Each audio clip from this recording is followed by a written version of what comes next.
కాంగ్రెస్ అగ్రనేత రాహుల్ గాంధీ భారత్ జోడో న్యాయ యాత్రకు సంఘీభావంగా భద్రాద్రి కొత్తగూడెం మహిళలు ర్యాలీ నిర్వహించారు। ఈ సందర్భంగా మహిళా కాంగ్రెస్ నాయకురాలు తోటా దేవి ప్రసన్న మాట్లాడుతూ దేశ సమగ్రత కోసం మత సామరస్యం లక్ష్యంగా ప్రజల కోసం రాహుల్ గాంధీ చేపట్టిన భారత్ జోడో యాత్రకు ఎన్ని అడ్డంకులు సృష్టించినా విజయవంతంగా కొనసాగుతుందన్నారు।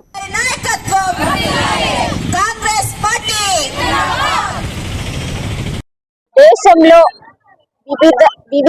విభిన్న జాతులు మతాలను ఏకతాటిపై తీసుకువచ్చి వాళ్ళందరి యొక్క సమస్యలను తమ సమస్యలుగా రాహుల్ గాంధీ గారు భావించి ఈ దేశం మనది, ఈ దేశ క్షేమం మనది అనేటువంటి ఉద్దేశంతోని భారత్ జోడో న్యాయయాత్రను ప్రారంభించడం జరిగింది।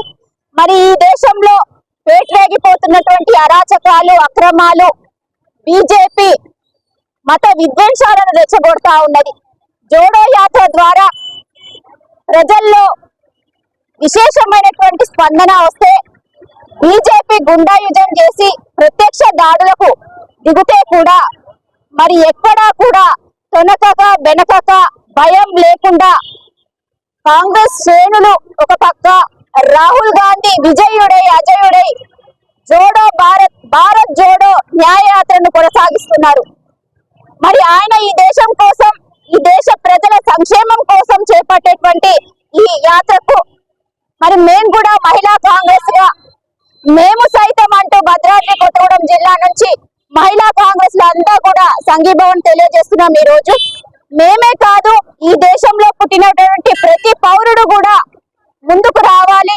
ఈ దేశంలో 10 సంవత్సరాలుగా జరుగుతున్నటువంటి అక్రమాలు, అన్యాయాలు, పెరిగినటువంటి నిరుద్యోగం, పెరిగినటువంటి ధరల పైన మనం చర్చించాలి।